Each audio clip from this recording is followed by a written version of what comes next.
And we're live. Hello, and welcome to a new edition of the Beyond Retro podcast, episode 15. And Nasty Nate is here with us. Yeah, And we're a little light today, aren't we? we are. We're lacking a sack of Amato here. Joe has come down with a sudden case of killer Amato. Guess he's everyone's been getting sick in my area, so I'm assuming it's probably like that all over the country. And Joe is sick at the moment here. We just found out probably 2 hours before we were supposed to record. Like, I can't do it. You guys go on without me.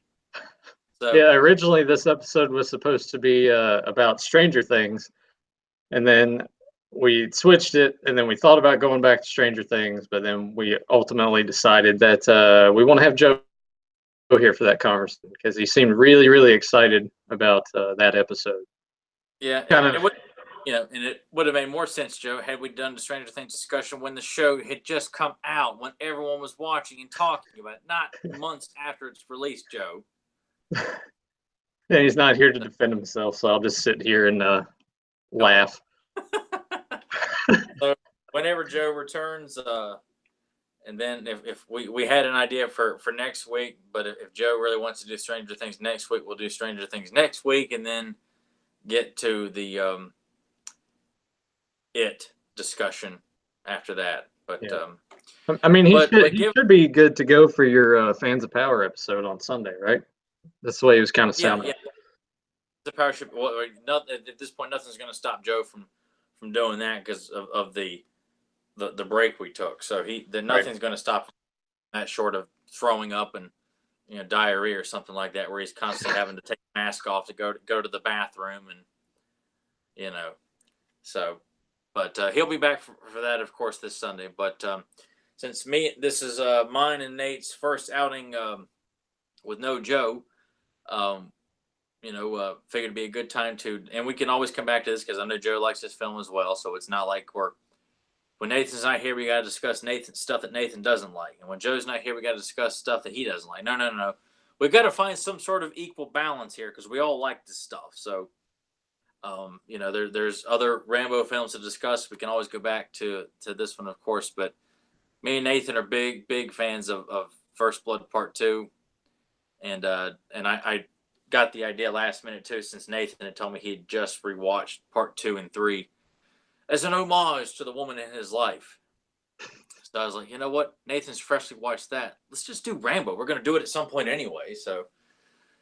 Um, so we're here to celebrate First Blood Part Two, and uh, throw out there too some misconceptions I've heard about the film over the years and stuff like that too. So we're going to dig down deep and discuss the effects of this film on us as kids in the '80s, the merchandise, all that stuff. But the film as itself, why it kicks so much ass over 30 years later. I just want to let everyone know before we get started in this that I did watch, like Tyler said, did watch part two. I didn't watch part three. I started part three and fell asleep because it was New Year's Eve and Not Nathan's opinion of Part Three. Just so people know, Part Three does not put Nathan to sleep. but it was New Year's Eve and I had consumed a decent amount of alcohol, so I got sleepy. What can I say? Is the booze talking? No. But like Tyler was saying, these movies have kind of taken on like a different meaning for me in the last couple years anyway, because it ties into the girl that I'm dating currently. Just I don't really have to get into any of that, but just like I like the movies enough as it is anyway. It's one of my favorite series of films, but just now it's got that little extra bit of specialness to it for me anyway. Um, I don't see anyone in the chat because I think that was all Joe's thing with spreading the word out. So if anyone ends up joining this live chat, I do have a window open, so I will see you, and you can tell Tyler like how great I don't know how much basketball sucks or how Ghostbusters 2 isn't a Christmas movie, yada Well, yada. because nobody's here. Yeah, yeah. Yeah, But we're all alone by ourselves here. No one bothered to show up and join us because Joe's not here. So it's like, you know, the Hardy Boys, or we're like the Matt Hardy of the Hardy Boys here. You know, everyone's excited to hear that music. Yeah, but Matt Hardy's actually the more over of the Hardys now, I feel like. Yes, I'm talking, I guess, early 2000s, you know. Yeah, that makes sense. Too much dead. Well, here we go. Damn. Yeah, too much dead air. Too much. Well, that's here to fill up that dead air. Well, no, it's not. We're focusing too much that nobody bothered to show up. I mean, I'm okay with it. I just, I'm making that's why I keep going back to it. To me, this film is the quintessential look and feel of, and when you think of Rambo, you think of Part 2. You know, the red bandana, the bow and arrow, the bazooka. Yeah. The various. And it's kind of been the most parodied out of all of them as well. Yeah. You know, between UHF and Hot Shot. This is kind of, like you said, when people think Rambo, it's that exact look to the, I guess they're right, you're left in the corner right there. Yeah. Which I was trying to make Part 2 a little bit more prominent there. Well, then I'm no longer in the picture here. Here we go. But yeah, it's the one that spawned an action figure series, a cartoon series, video games, lunchboxes, toy guns of a wide variety of stuff. I had one of the toy machine guns as a kid too, and just various pictures of the movie itself. I mean, that's what helps sell you as a kid. You know, that this is, you know, I like to think that the kids today still like to run around outside and, you know, play army. But if I did that, I'm always thinking of being Rambo. I always did as a kid. Okay, kids still go outside now? I've seen them on an occasion. I remember coming home from the lake last year and seeing 3 kids holding these toy guns around this one kid with his hands behind his back, like they just captured him. Like, that's cool as shit. You know, I'm glad to see kids are still playing, you know, like some sort of, you know, behind enemy lines, you know, for all I know, maybe they're playing Born Identity or some shit like that. But, you know. Their internet was probably down and their phones got taken away. Yeah, so they had no choice but to go outside and use their imagination. Kick the dust off of it. But you know, it was fun to run around as a kid. Apologies to any kids that are watching this podcast on Rambo Part 2. Do what now? What? Damn it. The lag. You're like super laggy. I'm just seeing you like barely move. Okay. I'll just stay put here and try to be as Can't even hear. Okay. All right. Well, like we do, what you know, how long has this film been in your life? You know, is this something your dad introduced you to? Did you see it on TV? Was it the cartoon that introduced you to the red bandana and bow and arrow? I mean, what's Nasty Nate's first impression of John Rambo? It actually came from my next door neighbors as a kid. When did the cartoon come out? 87, I think. All right, so that would have been what, like a year or two after this came out? Yeah. Yeah, it was probably a combination of the seeing bits of the animated show, or maybe parts of it on TV. But I remember vividly, I went trick or treating with my friend, and he dressed up as Rambo. I'm trying to remember who the hell I was that year. Man, I think I was either Egon or Dick Tracy. You couldn't have been Dick I want to say. Couldn't have been Dick Tracy because that ain't coming out. Yeah, no, it was probably Egon then. But he had like one of those toy guns, and then he had the bandana on, but he had like this little muscle suit piece that went over top of him, and it was kind of silly because he had that on and it was kind of cold, so he was wearing like a long sleeve jacket. And we went door to door, and everyone's just like, "Who are you supposed to be?"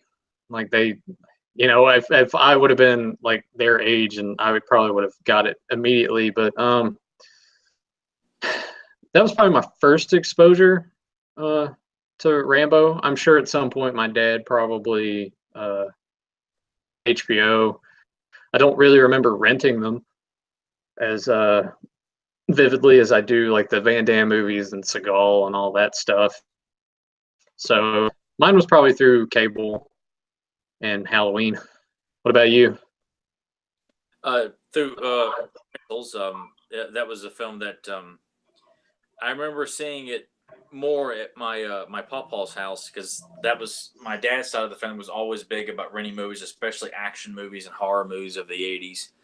And that's where at least I can remember the first times of seeing part one and part two was at my pawpaw's house. And part two was the one I was more inclined to watch, simply because I didn't quite understand as a child when watching the first film. Rambo's being arrested. I'm thinking, why is Rambo being arrested? He's not a bad guy. I didn't quite understand, like, is Rambo a bad guy? Like, it's just as a 4 or 5 year old, I don't quite understand the dynamics of the situations that adults are in films. So I didn't quite understand that. But I liked part one, or First Blood, as a kid. But part two confused me even more, because when it opened up with Rambo in jail, I thought, what the hell? I just didn't. It just blew my mind. As to, regardless of what happened in the first film, it was just because I think I had seen the second one first, because of the appeal of, well, just the look, the red bandana and the bow and arrow was the most intriguing part to me of Rambo as a kid. And then shortly, right, probably around the same time, is when I was aware of the cartoon and the action figures and things like that. But from Rental, the HBO home video release of Rambo came like the white clamshell snap case that had the HBO logo written on there, because certain films were released with HBO on them. I remember that vividly, and just being completely engrossed in the running around in the jungle aspect with the bow and arrow and machine gun and taking out bad guys and stuff like that. It was just it's kind of one of those. It's like Predator and Jaws. I don't know what life is like before I saw those films. Like, the memories are so few and far between prior to seeing those films. I just was. It captivated me as a child. I was like, that's what I want to do. I want to be running around and taking out bad guys and hiding and stuff like that. So it was just and it just seemed to get better and better with age. The more that I got older and was renting the Stallone and Arnold films, the better they just kept getting, and became fascinated with the behind the scenes stuff. And it was based on a book, as I come to find out, of course. And it just it left such an impression on me. I mean, it really, really did. Not just because I got the posters behind me, but from a mental standpoint as well. It was just like we said on last week's episode, where it's like you watch these films and you're like, this is what it's like to be a man. This is like what a real hero is like to be. And it was just something I always wanted to be like as a kid. Yeah, see, like the Rambo films didn't really, like, they were there early on in my life, or around your same age, but they didn't really take effect on me until I was a little bit older. Catching those more on TV, and I always kind of noticed too that like Rambo 2 and Rambo 3 always got more of the TV time. Like the first film, I thought anyway, didn't show up nearly as much on TV as the other two did. Yeah, I agree. I guess it's probably because 2 and 3 are so much more commercialized, whereas the first one is not a commercial, like it's a much more low key in feel film than the other two are. But most would say the first one was better than the other two, of course. But yeah, 2 and 3 definitely were on TV a lot more, at least from what I remember. Can you, like, is this a franchise that you feel like you could put them in order from best to worst? Because for me, I almost, I know it's sort of apples and oranges when you look at it from, like, even though it's one whole cohesive story, like we've talked about already, the film, like the tone of that, when you look at the tone of the first film and then look at the direction that it took in 2 and 3, and then you could even argue with the fourth one, sort of like went back to a more like 2 and 3 are a little more over the top, and while part 4 had that, it also had sort of more of a grittier realism like the first film had. But do you have like a ranking of them? I know we should probably save that for later in the episode, just in passing, but I was just kind of curious You Yeah, looked yeah. at it that way. The film itself, yeah, I would rank 2, 1, 3, and 4. Hmm. Yeah, I one and two have been in my life for so long, and I have the most fun with two. It was it left the biggest impression on me as a kid. I have a lot of fun watching two, but one is just as an easy watch too. Like I can put one in at any time of the year. I actually watched one not too long ago, and it's just it's a different film in a great way. Whereas two is more action oriented, but I don't feel that this film gets enough credit for what the story was trying to tell, as opposed to people looking at it as this. Because when I got older and did research with it, I found out this film got nominated and won several Razzie awards for like worst director, worst picture, worst actor. I'm like, what the hell for? When they're trying to tell a story of a genuine concern of like where they're about missing POWs, and it's you just kind of feel like why is this so silly? Why? And I still watch this day. I'm like, I don't know why people find this silly. Is it from all the action, from Stallone mowing the one man army aspect, which that's what most action movies are anyway. I Yeah. never quite understand why this movie got slapped around so much, but it made tons of money. It was a giant success in the '80s and still continues to pay dividends for Stallone. So I've never been able to understand why people seem to have attacked this movie when it came out, and may still regard it as just a silly '80s action movie and nothing Well, more. I Which mean, yeah, to me that doesn't make any sense either because I imagine that there were way worse things that probably could have. Did it win anything or was it just nominated for Razzies?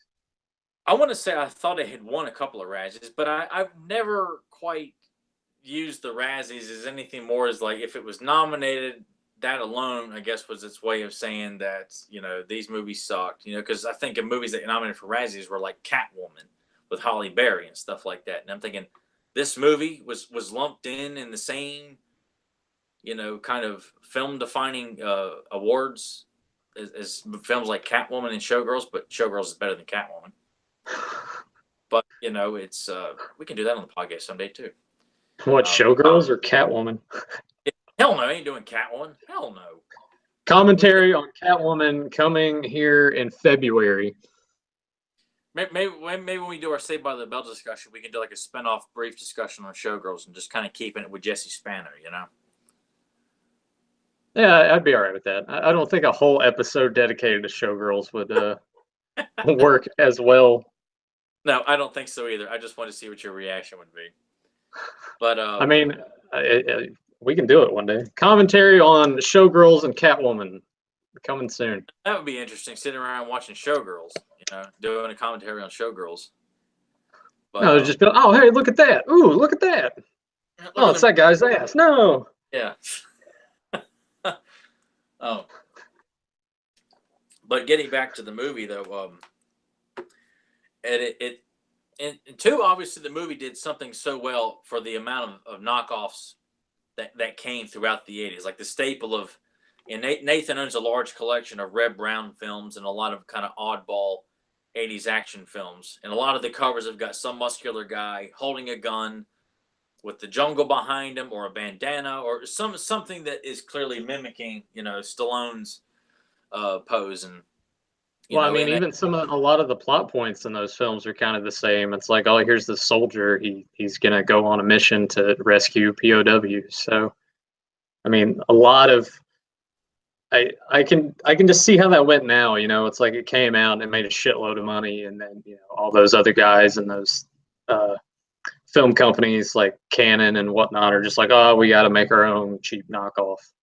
Let's go film in the Philippines, and it's real cheap. And yeah, it is because I mean, so many of them were made. So many Rambo type movies. I mean, hell, and I think because I was surprised when I double checked a while back that Chuck Norris is missing in action films, which is clearly Rambo, but I think those films may have come first, at least the first missing in action. I think maybe by like maybe just under a year or something like that. But there's so many similarities between those two that obviously Rambo had the bigger impact than Chuck Norris's missing in action films, even though those are beloved Chuck Norris films. They do not have the the worldwide recognition of Stallone with the red bandana. Yeah. And if you think of a former Vietnam vet looking for POWs, you think Rambo. I mean that's Rambo has become so much of the popular culture in the vernacular of how we talk. I mean he's just kind of like a common thing. When like I remember like the Doug cartoon that we watched when we were kids. When there's an episode where Doug's fantasizing about sneaking behind enemy lines, and he's dressed up like Rambo, but not the same outfit essentially. Yeah. But the bandana, the fatigues, and the muscular upper body, and taking on various hoodlums behind enemy lines. I mean, it just makes you think of Rambo. But the movies I don't think is as outlandish as people make it out to be. And you just having just watched it recently, is there anything you can think of that makes this film, come off as anything more than just, oh, it's just a silly 80s action movie from a product of its time kind of nonsense? Not really. I mean, I wouldn't say either it's a product of its time because, like movies similar to Rambo are kind of still getting made to this day. Like uh, it's a very relatable topic. All throughout the decades, there's always been soldiers that have taken and all these different situations. How poorly like Vietnam vets were treated. Just to throw in the first movie and a little bit like all of that. I mean, I can see how some people would uh, you know brush it off as just being like a cheesy 80s movie. Like I can see that. I understand it. I don't personally feel that way. Um, to me, like Rambo 2 is one of just watching it like last week, I'm just like, wow, like the flow of the film, the dialogue, I don't know, like how Well, the yeah, scene the where he's dialogue. just like got the gun and he's just like I love it when he's got it and he's just like yelling, how do you not get into that? But I can understand how some people uh would view it as such. But I would also kind of like to see what films, they particularly because I mean, I don't know. It's one of those weird things now where it's like before I used to get mad at people for I was like, oh wait, you went to go see that? How dare you? And now it's like, oh, it's whatever. But I am curious, like the people that actually do say that, what movies are they into? Because I feel like uh, the people that do enjoy these films kind of have that similar taste. It's like, oh well, here's Commando, and here's Missing in Action, here's Last Action Hero, here's Predator. They usually typically like the same kinds of films. So be interested to see like what do they like? Is it Mary Poppins? Is it just Disney movies? Is it romantic comedies? Because it's funny people that go and they'll trash one thing like that, and it's kind of funny even me saying this now. Like if I could go back in time and grab me from 10 years ago and bring him to now and have him listen to what I'm saying, he'd probably punch me in the face. But uh, just you know, I'm sure if they think Rambo 2 is silly, they probably like all those Kate Hudson romantic comedies or something. Who am I to judge that anymore either? I don't. Well, no, I think there. I mean, come on. I think it's safe to say that there are certain films that, and I make the same argument when people want to sit there and look at a film that I like and say, I don't want to see that. That looks stupid.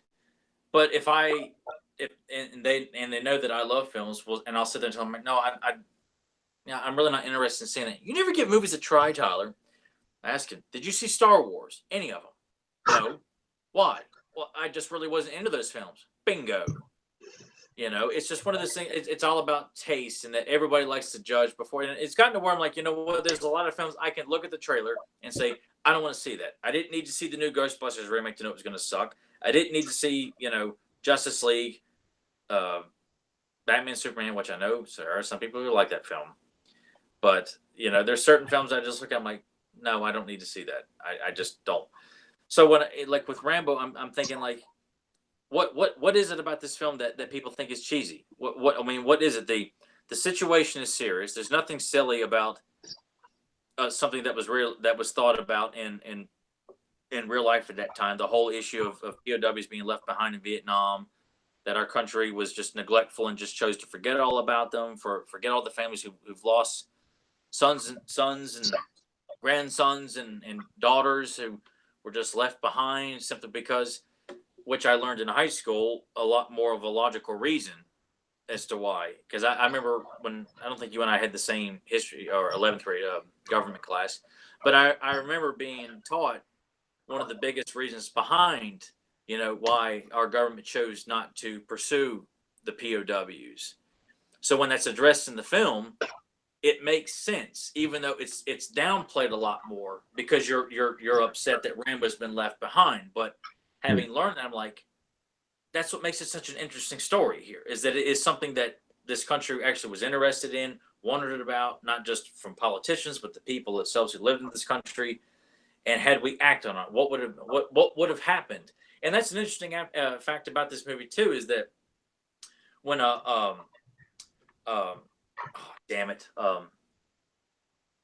Murdoch, when Murdoch says, what happens if a Vietnam vet shows up on the 6 o'clock news? And that's an interesting story, because now you've got an entire group of POWs brought back from POW camp. And that's a whole big story in itself. The aftermath of Rambo First Blood Part 2, that's another movie. Because you think about all the issues going on, that Vietnam is still housing POWs in a kind of co-op with the Russians in this story, because at the time we're at the Cold War and all that stuff. But it's an interesting story, and I always have wondered, what is it? The bow and arrow action sequence? Is it the maiming montages? Is it the fact that Rambo's up on a jungle peak, taking out various army trucks on the bridge? I mean, it's just like, I don't understand what is so. And the dialogue is serious. There's no silly dialogue in this movie. I can't think of one scene that makes you roll your eye. Well, I mean, it's probably, you're kind of freezing up on me a little bit again. I think, Right. and I'm not gonna defend them at all here, but I guess maybe people are starting to look at Stallone, like, how people parody Arnold a lot now. Maybe that was part of it. Maybe it was, like you were saying earlier, the one-man army aspect of it may have seemed a little too unrealistic. I don't know. Who knows what all these other people were wanting to look for when they watch this movie. But I know what I see when I watch it, and it's just pure awesomeness, beginning to end. Great story. It's something entirely like real. Maybe not the one-man army aspect of it, but the POWs, all that stuff, all of it's real. The Cold War, like right in the kind of the tail end of it, but still like a really scary thing. And I think even more relevant today than it was then. I'm sure that there's still, being in Iraq and Afghanistan, there's got to be like some groups of soldiers that are, and I'm pretty sure there are. I mean, I got to watch the news because it's just depressing and terrible most of the time. But I mean, we saw that with the new Rambo movie too, in a sense. You have that group of Christians going over thinking they're going to be able to change everything, and then they get taken captive, and it's up to Rambo to like save them. So it's like it's real world situations. But yeah, like, fuck everybody that doesn't like this movie. Like, honestly, like. But even though you and I have like kind of gotten to a point where we don't want to immediately cast aspersions and judge people because they're going to go see the latest Tyler Perry movie, which sometimes I probably will. But overall, yeah, exactly. The hell with people who want to sit there and trash the Rambo films or any of Arnold's '80s films or Chuck Norris films. I mean, I can't sit there and say that it's strictly people of our generation when our own dads, your dad and my dad, my uncles, my pawpaw, and other kids that we grew up with, their fathers, clearly could not have been a generational thing, because we think of our fathers growing up with the likes of John Wayne and various westerns as action heroes. few war films and things like that, and that we were fortunate to come along when the heyday of action movie stars really kicks into gear into the 80s, and our dads are enjoying it just as much as us. Like it's like almost like a bonding thing between father and son is to watch these films. So I can't really believe it's just, if you weren't a child in the 80s, you're not going to like these films, because I just like, well, clearly, a whole generation of fathers fell in love with these films too. And maybe not every father, but I'm sure that if for every father who didn't like Commando, maybe they liked Missy in Action, or maybe they liked Rambo, or maybe they just like Steven Seagal's films, or maybe they just liked Red Brown films. We have no idea, but it's clearly these films have left such an impact that action films of today don't have. We aside the fact we don't have modern day action hero actors. Whereas I think we said that that the Marvel movies have kind of replaced modern day action films, but we don't have a modern day action hero that shows up. I mean, The Rock may be in a few action movies, but he's not in the kind of action movies that I think that Man, I haven't caught any of that last little bit that you said. It's just like lag. Damn it, man! Wish I knew who's with what I'm trying to say here, and it's none of it's coming. I hope other people are hearing it. Then, good grief. But no, I get like what you're no, I get what you're saying about all that stuff, and I'm sure that there has to be people that, like, even if they didn't grow up in that time, there's got to be kids now that watch it and still like it. I would hope. And I mean, that newer Rambo film came out 10 years ago, and a lot of people like that. So I think there's room for people that just weren't alive during the time that it came out to enjoy it. I imagine there's quite a few that have like, I don't know, if you had a kid, I'm sure you'd probably introduce your kid to Rambo. Absolutely. I mean, I introduced him to Rambo and Commando and Predator and the various Van Damme films, Chuck Norris and the Rocky films. I mean, plus there's that common thing about a young boy, like you want to run out and play in roughhouse and wrestle and stuff like that, and you see a lot of action like that in these films. So you just kind of feel like you're instinctively conditioned to just have an appreciation for these kinds of films as well. Like I don't remember my dad telling me I should sit down and watch Rambo. I was just immediately drawn to it. Same thing with Predator and Chuck Norris and Van Damme.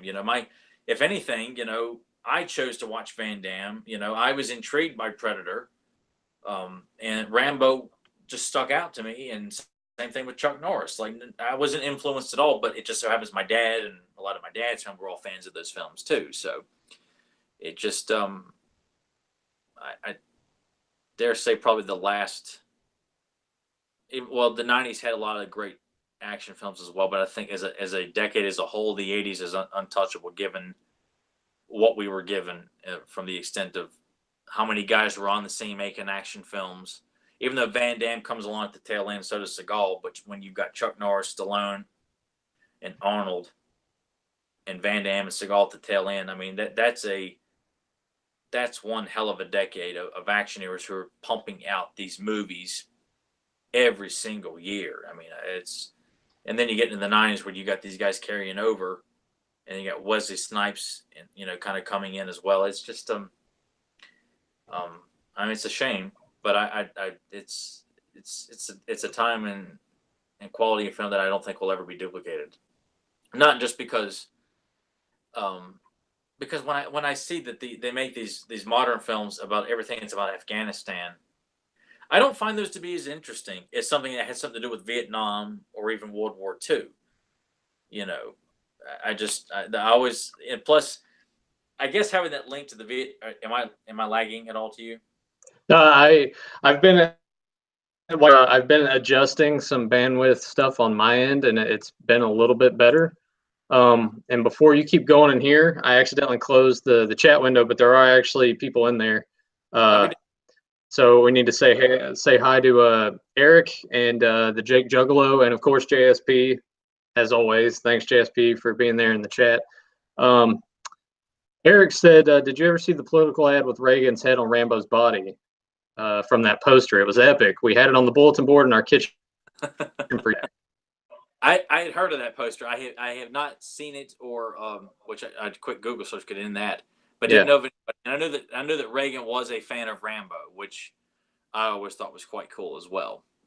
Yeah, but a lot of people, Reagan had some issues. I don't want to make this like an all political like show, but I watched the 80s documentary that's on Netflix, and there's an episode that kind of goes into like the Reaganomics and everything, and it's just interesting. So people should check that out. And then Jake Juggalo is just like you saying, he's in the house, and JSP was wondering how it was going, and he also said not to mention Bruce Willis and Mel Gibson when you're going through Yes. your list of 80s guys. Yeah, that's not to slight them at all. They are in this group as well. So it's to know that all these guys are making movies that don't seem to capture much, a whole lot of magic. Maybe they do to some people. Me, not that they couldn't, but it just for some reason a lot of these later films that these guys do just don't seem to have a whole lot of oomph, a lot of punch, so to speak. But You just kind of stalled out on me again. Good grief! Joe's gonna get so much shit, for bowing out. I mean, we've had issues left and right. It's because he's not here. Because he is the balance. He's the balance.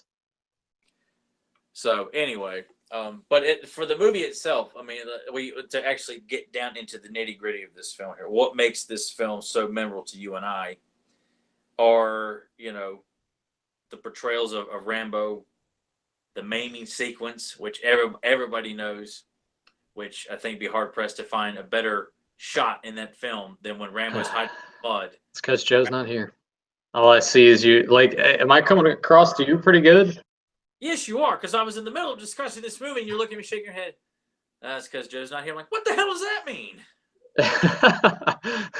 I really can't tell if it's just on mine, because I am on a laptop, so I don't know why it's being so weird. And the people in the chat room, can they hear both of us, or are we lagging at all to you guys in the chat room? Waiting on someone to say something. JSP, let us know. Gosh, I could not wait. Well, anyway, go back into what you're talking about. I can tell you guys that on my end here, there's a few hiccups every now and again, but you guys are coming through pretty clear to me, so okay. I'm not seeing a lot of problems here. Okay, I guess it's just between me and him then. Yeah. Okay. It must just be mostly on my end. If you can hear me pretty good. Yeah, I haven't. Apologies to everybody that I keep interrupting Tyler mid-sentence and saying something random. You. Yeah, I mean, it might be. I mean, I'm sitting here with full bars and things, so. Okay, well, let's get into the actual film itself here. We talked politics and everything else except the actual nitty gritty of the film. I mean, the opening of the film was so cool, of just painting that picture of just what kind of a solo character Rambo is in prison, working by himself, hitting the rocks. Comes over to meet Troutman and just real quiet, doesn't say much. I mean, it's just such a great character for someone who doesn't say a whole lot in this film. Even through the rest of the film, he does speak, but overall, he doesn't have a whole lot to say in general. That's what makes the character so cool, I think, is that when he does speak, you do listen. Yeah, I mean, it means something too. Like you just see like he's seen a lot of shit. It's been through a lot. So when he's coming to him, it's like, hey, we got this mission, and you put it when you post it on Facebook. It's like, did we get to win this time? Like that just has like a ugh to it. Kind of punches you in the chest. Like, here's a guy that just wants to do the right thing like all the time, and no one will let him do it. So, JSP said he can hear both of us and see us. And Joe popped in. Hi, Joe. Thanks for joining in for a second. He said he popped to watch, and it was lagging from me watching. He said, sorry, I don't have the energy to talk. Oh, no worries. Joe, it's fine. Yeah, you just you watch Axum and make you a hot toddy, and everything's going to be fine. Yeah. Yeah. All right. and speaking of the beginning, I mean, I'd be quite upset if we did not take time to devote to Jerry Goldsmith's score for this film before we go any further. Well, I mean, that's part of like what makes those words mean more when he says them, like the music cues, the score. Here we go. That's what the music, like for me throughout the whole thing, is just like, all right, strap myself in, ready for the ride. I mean, it's so motivating. I mean, especially the opening titles, like the minute Stallone says, "Do we get to win this time?" and Trauma says, "This time it's up to you." Cue the music, and then you hear like that kind of rattle noise. That I don't know. It's like kind of I don't know how to describe it, but it's the build up to the reveal of the title. You know, lit up in flames and everything, which to me was always the quintessential like key notes for like Rambo's music was hell, even in the cartoon, like the opening sequence of the cartoon, when you're seeing like the close-ups of Rambo's muscles as he's tying his boots up, and the music's building and building, and then I mean, it's just it's a tremendous score that really just sets up that this guy is one deadly weapon in general, and it doesn't. I mean, it's so simple too. The music, it doesn't feel like. God, I'd love to talk to Jerry Goldsmith. I mean, there's so many great composers, and I don't know anything about music.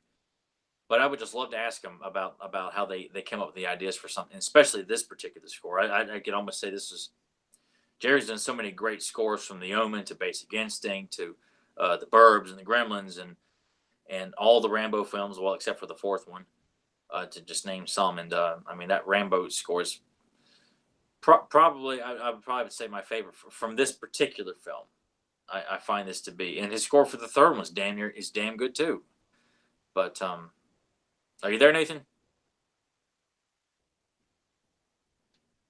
Well, shit. All right, Nathan, if you can hear me, you've gone completely mute, and your picture's gone too. All I can see is a picture of the Thing movie poster.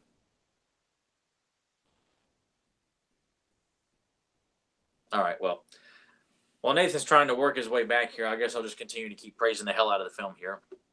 But for people listening, I hope you all enjoyed the score as much as I did. And I got the soundtrack as well. I like to listen to it at the gym. Nathan. Yeah, of course the internet would completely go out, and I think it's back. What a mess! What a mess! It's all because Joe isn't here. The podcast episode that wouldn't die. Good grief. Wait. I think I might be back on my laptop here in a second. What a mess. All right, hang on.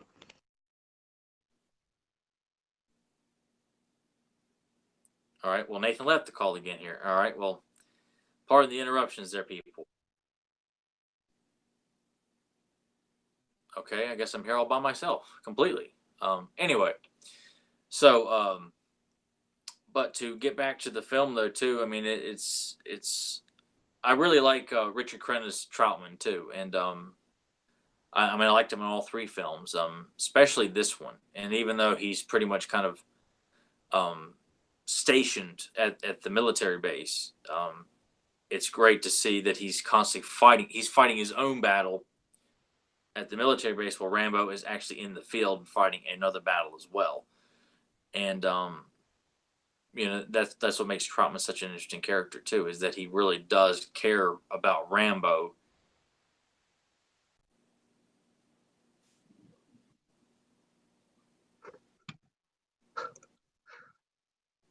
And we're live. Son of a bitch. Oh man, I don't know. All I know is that the internet was like, oh yep, no, lost connection. I'm like, okay, that doesn't happen often. It's Joe's fault. It's Joe's fault. It is Joe's fault. I swear I start to build up some momentum, then you completely cut out. And then when I'm like, okay, he's gone, I'll keep talking. I build up momentum, then you come back, and then Doug drops out. I'm like, God, man. I go upstairs for 2 minutes, and you guys just totally destroy the entire show. I wish I could say I knew how we did it, but hell, I can't even. How am I supposed to take credit when I don't even know how the hell we destroyed this show? Yeah. Well, you're still going. You're still live, so just keep rolling. Okay. We're live, pal. This is the Sid promo of podcasts. Oh God. Okay, man, this is good. This is like the Botchamania podcast here. Good grief. Yeah, no, I mean it's gonna be a really, really good episode. JSP is just like old deer, and then Joe said for fans of Rambo 3, it's gonna be on at 8 o'clock tonight on AMC. Holy shit! And then JSP also said, "Have you guys read the novel First Blood? It provides a very different perspective of the story." JSP, I personally haven't read the novel. Yeah, I read a good chunk of it. I started to read it in college. Then I bought the copy and kind of started to reread where I left off. And then, like I do with reading it, I kind of lose interest a lot.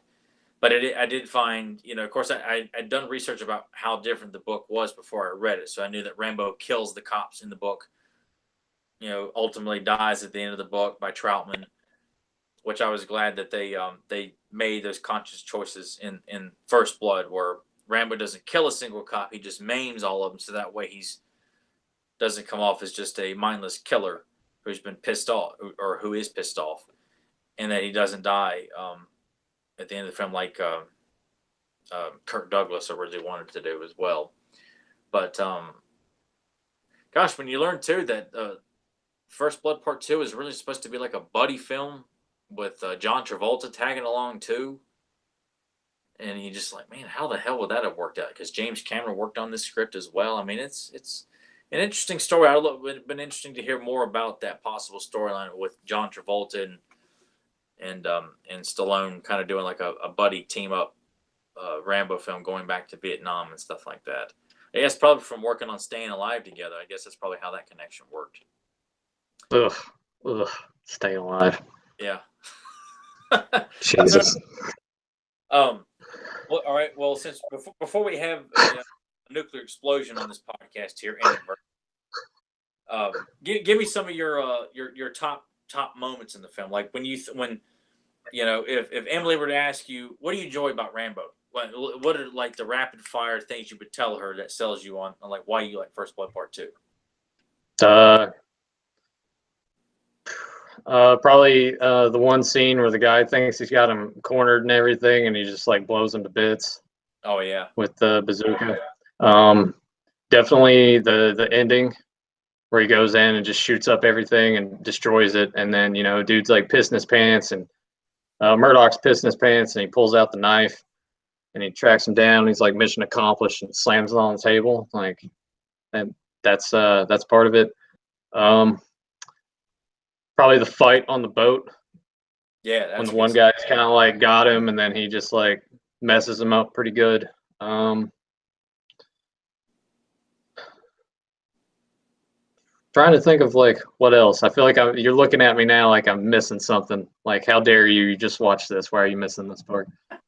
Well, I mean, I did ask you rapid fire, so this. Yeah, those are the things that stick out the most to me when I think about Rambo 2. Like just off the top of my head, you have that line of dialogue, mission accomplished. You have the stuff at the beginning. Do we get the win this time?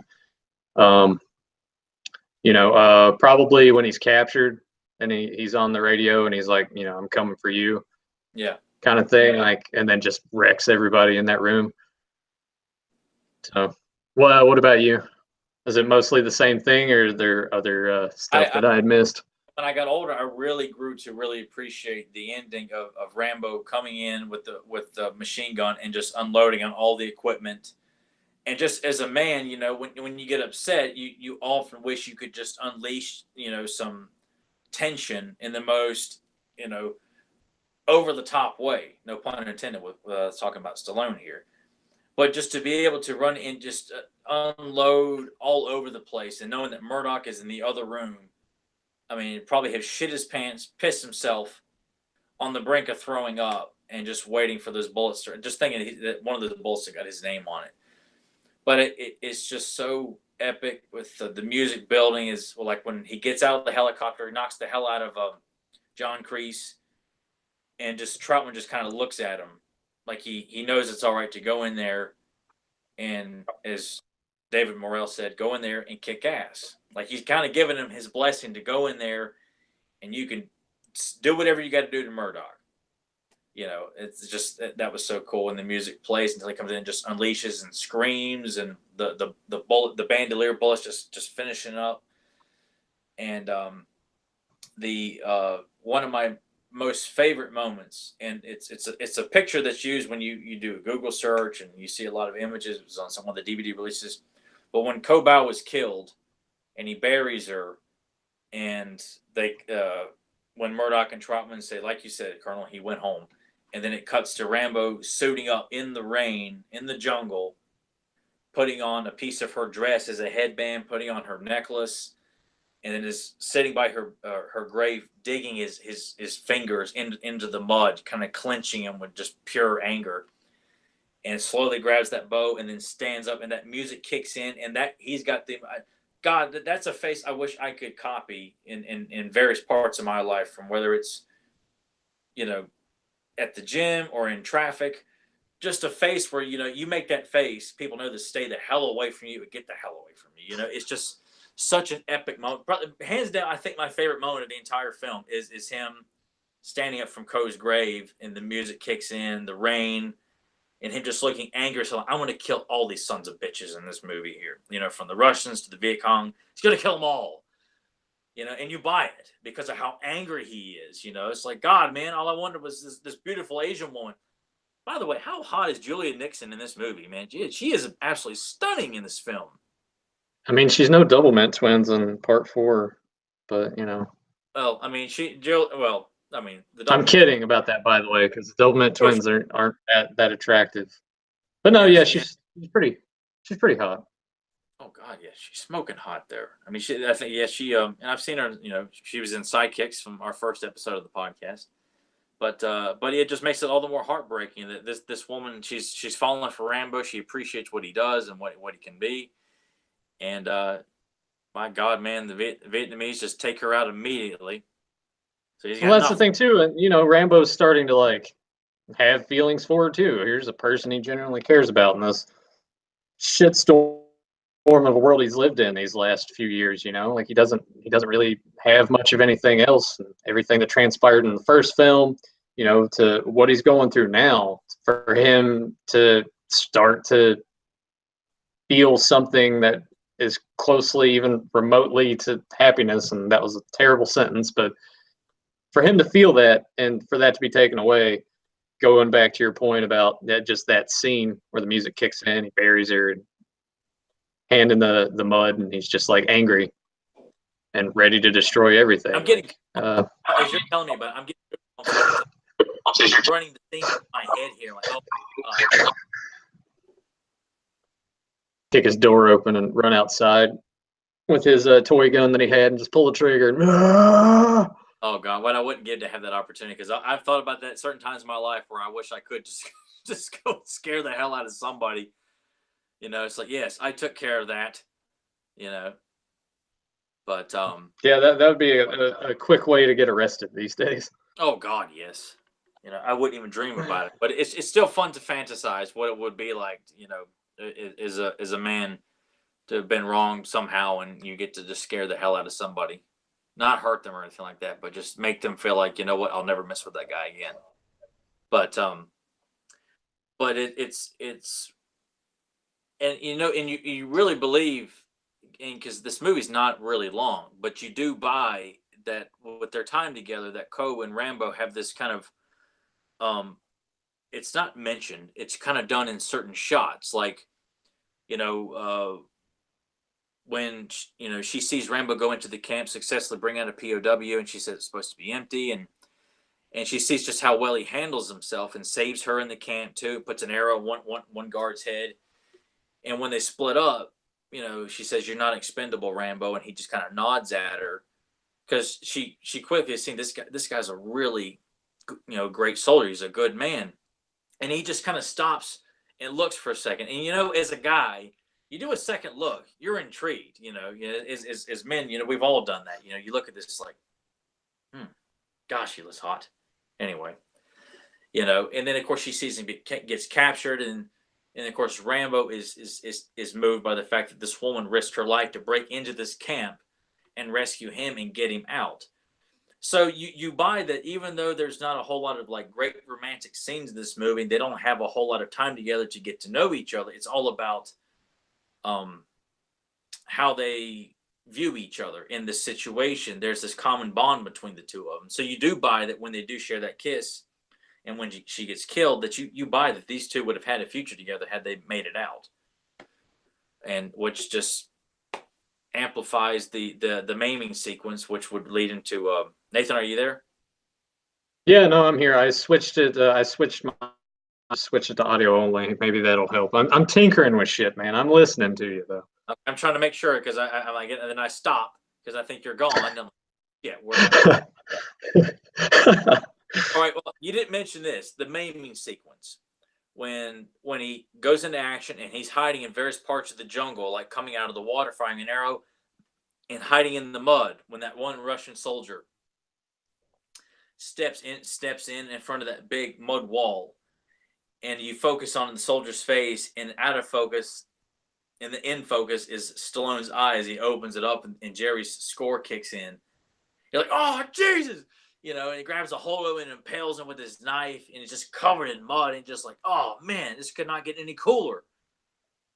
Just that whole maiming sequence, and then leading him all into the big wheat field or cornstalk field, and takes the chicken and obviously guts it and lets it bleed all over the place to make it look like he's wanting, and then just sets the whole field on fire, and then heads up to a peak and starts putting on the explosive arrowheads, and just dude, how the hell can any movie critic or anybody say that all this stuff is silly, this is dumb, I'm gonna go watch Diner, not to not but how can anybody come out and start tearing this film apart and nominate it for one of the most degrading or not degrading, not degrading, degrading film awards? I'm getting too worked up here. I feel like one of those bad announcers on Botchamania who like there's this is Jim Anvil Neidhart. Oh, Neidhart. Wow, I'm so excited here. Like, no bullshit. You screwed up the introduction and the promo here. But and his name is Jeff Harvey. Yeah, Jeff Harvey. Oh, it was amazing to watch that live at that Rumble that you and I did, and that's the first. And I was so excited to see Mike Adamle on the Royal Rumble, and for him to come out and screw up the way that he did so quick. I'm like, oh god.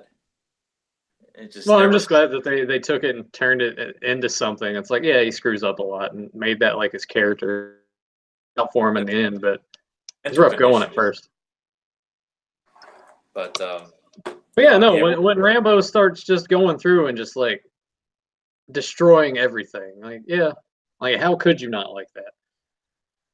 And the torture sequence, with Colonel Potofsky, who played the villain in Beverly Hills Cop, the first one, and then you got Lucian, who was in the muscle in this movie, which I've often thought that these two characters were like the kind of like the prototype idea for like the Rambo cartoon villains and General Warhawk and Sergeant Havoc. If you fans of the cartoon, maybe you might see the connection, especially with Sergeant Havoc and Lucian. But that's always a fun sequence too, to see them, the interrogation sequence where they attempt to talk to Rambo, and he's very politely looks up at Potofsky and says "fuck you," and then of course and brings in the torture sequence on the mattress springs and electrocution, and then threatening to put a red hot knife blade in one of the POW's eyes, and just that whole sequence. Rambo has been through a lot in these films. Lots of torture. Just people he starts to care about are just dying, and yeah, it makes the character like, God, as much as you would want to be Rambo lifestyle wise, no, you wouldn't. At this point, in the first film, all his buddies from Vietnam are dead, which is a very sad way to open that film too, which makes the film that much more great and better because of all the emotional content in the film. But that Troutman's really the only person he's got, from a friend to a father figure, in these films, unless you count like the tail end of the fourth film when he finally goes home, and you assume that Rambo's father lives there still. But no, there's probably everyone's dead. Yeah, probably so. He gets there and is probably just committed suicide or something like that, just waiting for his son to come home. Never did. JSP also, like a couple minutes ago, he said, sounds like the Shockmaster. We were talking a bit earlier, and I'm like, yeah, it does, but that's also like the perfect thing for this episode of the. I've pretty much gone through a wall and lost my helmet, and the gimmick's dead. I still would love to know, like, I would like, what the hell was Dusty Rhodes thinking with painting up a stormtrooper helmet with blue glitter and then putting this silly kind of like scarf thing around, Tugboat's body with jeans and cowboy boots. Like, even from a wrestling standpoint, there's nothing intimidating about this masked character at all. And yeah, WCW in the early '90s was pretty. God, man, pretty damn awful. Oh man, that's something that I can't wait for us to sit and talk about, because there's nothing more enjoyable than getting Nathan worked up over bad wrestling matches or bad wrestling characters. Because I've seen it God knows how many times in my life, and it's always a treat to watch something go down bad. That even though I'm not enjoying it, if Nathan's pissed off, I'm at least laughing about something I'm not enjoying. And I look forward to talking about like famous wrestling botches or poorly received characters or bad storylines like Katie Vick and all that kind of stuff to get Nathan's point of view on it. I'm absolutely looking forward to talking about all that stuff. It might have worked had someone taken the 2x4 out of the wall that Tugboat tripped over. Yeah, no, that's true. Well, that was another stupid idea, just the whole setup in general. It was just, for a guy his size, you ought to be able to come up with something, legitimate for him. But still, where do you go from there? Like, obviously he's going to wear that as his entrance gear, but what happens then? Does he wrestle with the helmet on? Does he take the helmet off? Is there a man? Like, does he take it off and people are like, oh, look, it's Tugboat? Like, did that thing ever have legs? Yeah, especially when you find out that they tried using the character a few times after that reveal and then killed it, I think, after 2 matches. Well, they started doing the thing with the character where they're like, oh, well, he's going to be a goof and he trips over stuff. Yeah, I mean, kudos to them for trying to be like, oh, well, let's just play off of this and everything. But still, like, had it pulled off the way you wanted to, like just a glittery stormtrooper helmet, where does that really go? And the name Shockmaster, like, the name would have worked, for wrestling at that time. But God, man, it's like they really didn't come up with a costume. It's like Dusty must have just found some stuff laying in the back of the stadium wherever they were, filming TV that day, and paint that blue and throw that on him. And it's like there was no actual. At least with the WWF at the time, they have their art department where they're coming up with costumes and looks of how they want, the Undertaker look, or the $1 Million Man, or Mr. Perfect. Of course, Perfect came up with his own idea for the singlet and all that stuff. But you at least have an idea of where you're going with this character. Whereas this just looked like, I don't know what the hell Dusty was thinking. And you think this is Dusty Rhodes. Man, we really sidetracked here, didn't we? Well, I mean, it's fine. If Joe was here, this is what we'd be doing anyway. Yeah. So if we channel the spirit of Joe, maybe the podcast won't entirely break, and I can come back to video instead of audio again. JSP also says, also doesn't help that Ole Anderson was the actual voice. This is true. And Sid Bulldog breaking character. He fell on his ass. Fell on his fucking ass. I mean, Dusty had a lot of shitty ideas. They didn't name a finish after him for no reason. It's terrible. The Dusty finish is terrible. No one likes the Dusty finish. Which, I mean, I guess not having watched his stuff in the 80s, I caught, whatever stuff was going on in WCW in the early 90s. I never got the fascination with Dusty either, because when I'm seeing all these big muscular guys, I want to be like him. I want to watch him wrestle. I'm like, I'm sorry, I don't want to watch Dusty Rhodes come to the ring with, with his theme song and Sapphire running to the ring with him and stuff like that. I never got the fascination. Well, Vince said that he put Dusty in the polka dots because he didn't see him as like this tough as nails character like he'd been portrayed in the NWA. He saw him as like this flamboyant entertainer. which Yeah. that's Vince being Vince. But JSP also says if you wanted great wrestling, you went WCW. If you wanted great production, you went WWF. And I would have to agree with that because NWA, WCW, like that was the wrestling show. WWF is just the spectacle. Watch Hulk slam Andre, and in front of 90,000 people.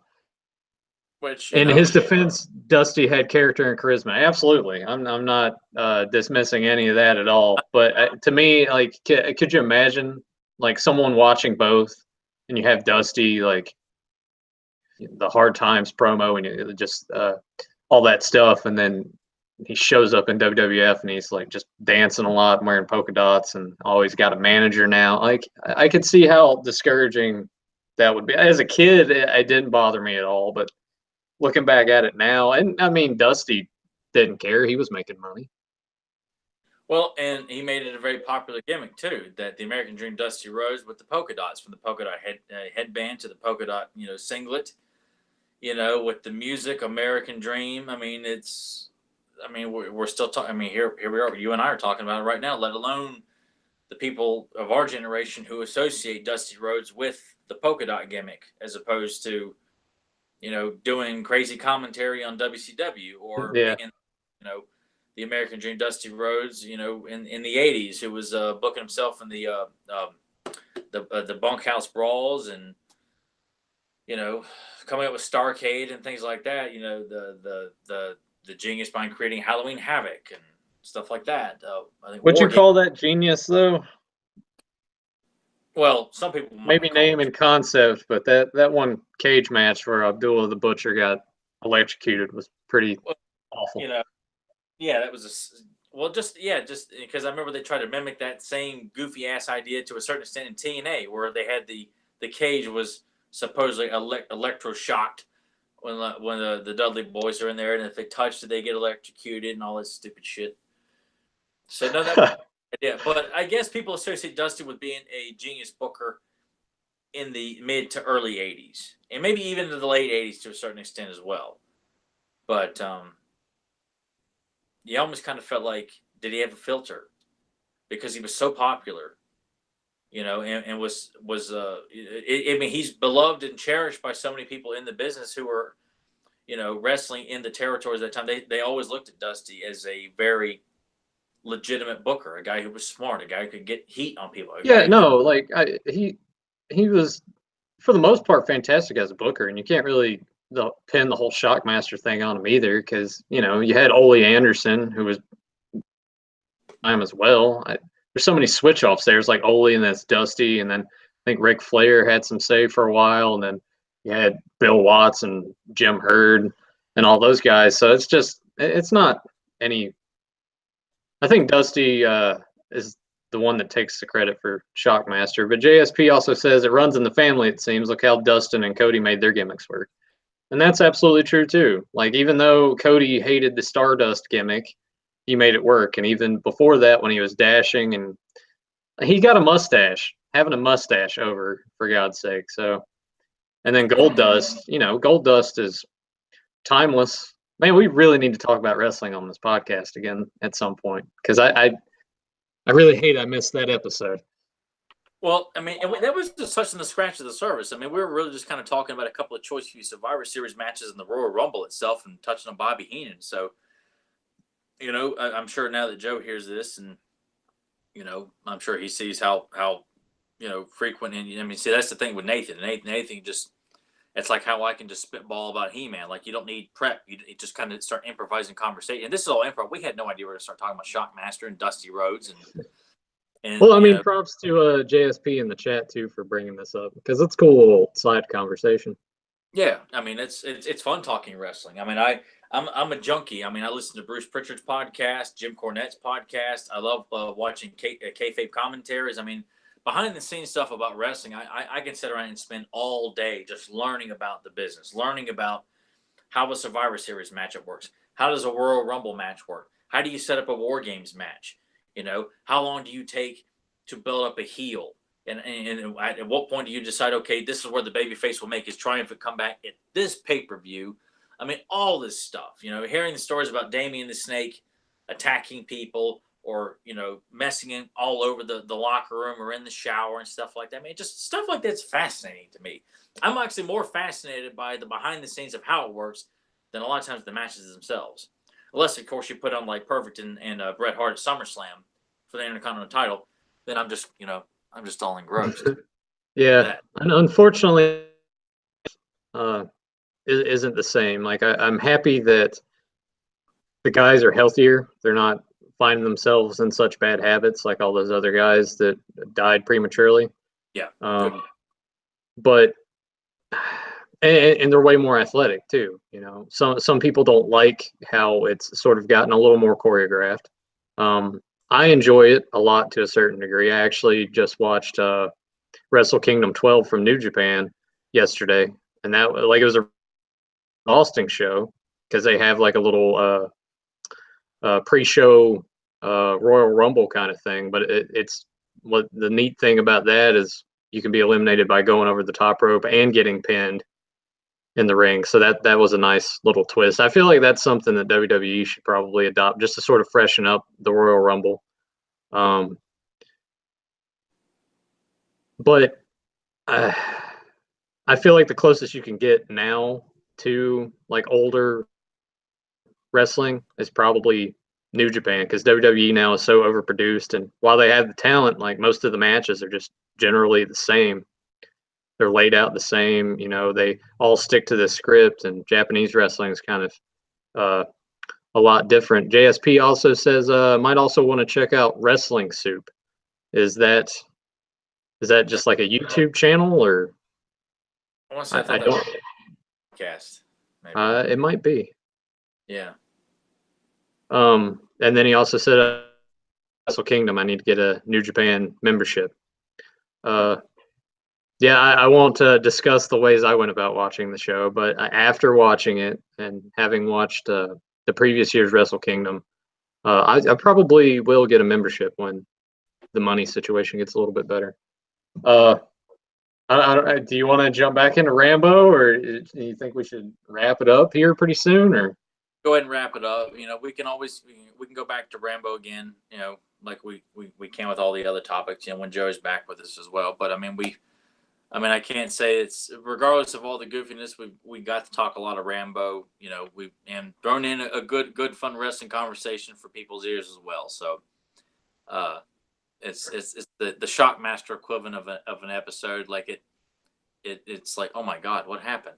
But you'll always remember it fondly. The Shockmaster. So maybe this episode 15 of Beyond Retro will be remembered fondly by people. Well, I turned the video back on, so hopefully this doesn't completely break while we're trying to end the episode. Do you have any more final thoughts on Rambo? I can't wait till we maybe touch on the Rambo cartoon and toy line at some point, because I love both. The merchandise, of course, and all that stuff. But the First Blood Part 2 is in my top 10 films of all time. It's my favorite Stallone film of all time, right next to Rocky 2, and then First Blood. It's a film I treasure. It's just such an amazing film that maybe simple to a lot of people, and not a whole lot to it. But to me, some of the best films are a lot more, or tend to be some of the more simpler films, not over convoluted messes like Inception and stuff like that. We're like, no, I get what you're doing here. It's still boring as hell. It's not fun either. Oh, speaking of kind of boring and everything, and then we'll get back to your last thoughts, and I'll give my last thoughts. Darren Aronofsky, I hope I said his last name right, the guy that directed Black Swan. And the Wrestler, which the Wrestler was actually really, really good. I mean, kind of depicted. It's depressing, and when you really movie pissed off other wrestlers, you kind of feel like, hey, yeah, you're right. Well, I mean, you don't, any of the other wrestlers watching that are still like not in complete poor health and still making good money. People are going to come up to them if they haven't been entirely relevant. They're going to be like, oh my God, are you just like Mickey Rourke and the rest? I understand that, but I watched his movie Mother, and man, do not watch that movie. It's not good.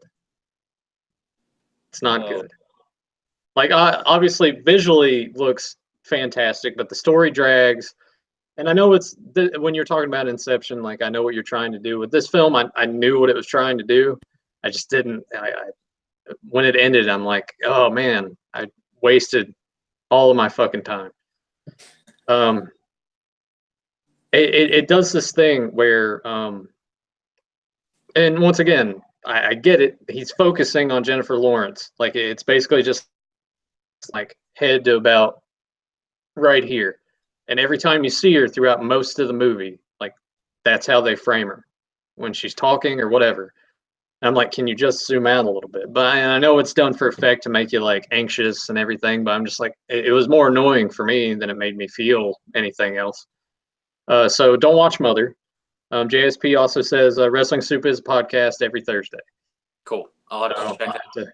Was looking yeah. for good meaty wrestling discussions while I'm at work or driving home from the gym or something like that. So I'll have to check that out. But Stallone kind of had like a good string there in the 80s between the Rocky films and the Rambo films and Cobra and a few other things in between. It was Over the Top. Over the Top is still in the 80s, correct? Yep, Tango and Cash. Yeah. I feel like I'm missing something now. Were there any more that he did? He did Lock Up. He did. I was going to say no, well, because you look at Rocky 3 came out in 1983, and then Rambo First Blood Part 2 came out in 85. Rocky 4 came out in 85. Cobra came out in 86, I think. So then in 87, Over the Top came out. 88 was when Rambo 3 came out. 89 is when Tango and Cash came out. And Lock Up came out or somewhere, I think, between 88 and 89 as well, I believe.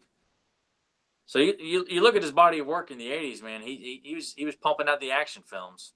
Yeah, he had a fantastic decade because Rocky and Rambo are two of my like favorite series. I can't really speak for Rocky 5, and that'll be a conversation for another show. Yeah, but all the other Rockies are fantastic. Yeah, yes, they are. All of them, which will be a lot of fun to discuss those films individually in depth too. That's to do a discussion on like just the Rocky series alone, like that's can't do that. We'd have to discuss each film individually because they just each of those films warrants its own podcast. I mean, talking about Rocky 4 alone, let alone Rocky 2, which is the best of the series in my opinion, and then Rocky 3 and Rocky 1 and Rocky Balboa. I mean, it's we got a lot to cover with Stallone. Stallone's going to be on this podcast an awful lot, regardless of what Joe says. Yeah, we should just call the podcast like I don't know. I would say Beyond Stallone. We could say Beyond. That's what we should call it. Just Beyond Stallone, where it's mainly Stallone, but sometimes we talk beyond. I don't know. Yeah, Beyond Rambo. JSP said, just think, Marty McFly beat out both Rocky and Rambo. I mean, that makes sense because, Back to the Future was a completely original idea. Yeah. And probably a little more accessible to everybody. I love Back to the Future as well. There's nothing wrong with any of those movies. I do, but I you know what? I've never held those films in the same regard that everybody else does. Like they're good films, especially the first one. But I'm often wonder, like, I mean, this film is held up in the same regard as like Ghostbusters and Jaws. I mean, the fan base for Back to the Future is so rabid. But I've never quite understood how or why. And I've never really come out and just admitted that. Like they're good films, yes, but I've just never I've never held even the first film in that the highest regard that the way everybody else does. Whereas, I mean, I hold Ghostbusters and Jaws and Predator and I mean I could go on and on about. I mean, Rambo, I hold it in such high regard. But I mean, Back to the Future, man, he's got legions and legions of fans. I mean, I mean, when they're still making merchandise and yeah. Well, I mean, I mean, it's just it's a pop culture staple, the DeLorean and not saying it's never been able to click with me on that same level as everybody else.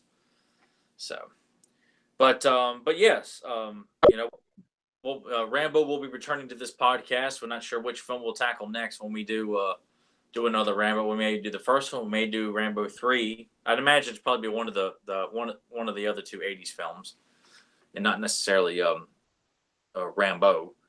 But it's a fantastic film. If you haven't watched it in a long time, I suggest or do it. Joe says Rambo 3 comes on AMC tonight at 8 o'clock. If it's not already past 8 o'clock, and check that out. It's almost 8 Eastern, so yeah. Yeah. It's gonna watch it like archived or anything. They're like, "What? It's on now?" Yeah, it's on now. Hey, Joe popped in and he says, "I love Stallone. I grew up with him," and a bunch of. He wanted to hammer that home. But just I'm referencing when I said, "How about we do like a month of Van Damme?" And Joe's like, "No, maybe we could do one action film once a month, maybe." Okay, that's what I was referencing when I said that Jalone. that because Joe's not here, we'll do more Stallone. No. So Joe, that's what I meant when I said that. I was knocking you for taking away my month of Van Damme films. Well, I don't know. I feel like people wouldn't want a whole month of Van Damage. I feel like spreading it out would work a lot better. I get that. So I'm just busting Joe's balls about that. But yes, I know Joe likes Stallone. We've talked about it in private discussions before. So don't anybody think that Joe does not like Rambo. So yes, Joe, I'm just messing with you, bud. But Joe, you get to feeling better, and we will see you back on Beyond Retro next Friday, probably for either the It discussion or Stranger Things, I guess, depending on what Joe really wants to chomp at the bit. So, yeah, I'm good with either of those. Can I actually can I close out the show? Yeah, close out the show, man. No, you look like you're about to say something else. No, I mean, I'll let Nathan close out the show, and I'll just say that check out our Beyond Retro Facebook page. Joe, Nathan, and myself, Doug, we're all on Facebook. Go to popculturenetwork.com. Man, that's the part I was gonna do. Well, then, damn, you said you wanted to close. I thought you meant like end it with a quote that you were trying to do last week, and we ended up cutting you off. So go ahead. I don't have a quote for that. You already ruined it. You already said everything. All right, well, I'll do the quote. Well, you cut me off. I can't very well finish it out. So you do the closing, and I'll do the end quote. Man, Joe, if you're still in the chat, please come back. Like Dave Chappelle, God, if you're listening, help. I want to say to Joe too, if he's still in there watching, that if you're still feeling crummy and you can't make it out to pick up a copy of it, if it comes with the digital copy, Tyler and I are going to provide you with the digital copy, so you can watch it in the comfort of your own home, and you won't have to pay anything for it, which is the best kind of movie. I own a lot, but free movie is good. Absolutely. Yeah. Joe's still in here, so there we go. But as Tyler already said, since he's already stole the thunder of the closing, he says you want to discuss it next week. So it's going to be next week, and then we'll do Stranger Things when season 3 comes out in 2020. Yeah. So Joe, you got to get your fix then. But no, like Tyler already ruined for everybody. Like, you can check us out on Facebook at Beyond Retro. Yep, we're on popculturenetwork.com. Episodes get uploaded to Podbean usually, about a week and a half or so after we've done them. Sometimes sooner, sometimes later. A few days after, after tonight's uploaded on YouTube, which is when we're finished, it's automatically on YouTube. I'd say probably by Tuesday, Wednesday at the most, that the episode will be downloadable on Podbean. And I don't know if they're available on iTunes or not. They probably are. Most everything else that's done on Pop Culture Network is on iTunes as well. So we might be on iTunes as well. Just look under Pop Culture Network under iTunes. Yeah, but just look for us tagged under the Beyond Retro Facebook page, and click on us, add us as a friend, let us know what a clusterfuck this episode was. Let us know, as bad as the Shockmaster's debut, or were we worse? Were we better? Or just like, who booked this shit? We can say Joe did. Are we Shockmaster? Are we Black Scorpion? Yeah. Or are we Katie Vick? Are we Bastion Booger? Are we, Duke the Dumpster Drosy? Are we the Goon? Yeah. Are we Rocky Maivia? I'm trying to think of some other terrible gimmicks. Henry Godwin. Are we the Godwin twins? Yeah. Are we 2000s WCW? That was just mostly bad all around. Are we misfits in action? Yeah. Just just let us know. And yeah, we definitely need to do a wrestling show. Soon again too. How's that to Joe? Hopefully we can do a wrestling episode a lot sooner than later. And before we also go, I want to say, because Joe and JSP seem to be the only ones left in the chat. JSP, thank you so much for being here. You're here every week. I always hear your name every time we do this. And I'm glad, even though it messed up quite a bit, I was actually able to have the chat up so I can still communicate with any of you guys that popped in. So always appreciate you being here. And I guess we'll see you next week. We'll see you next Friday for it. Leave us off with the quote, sir.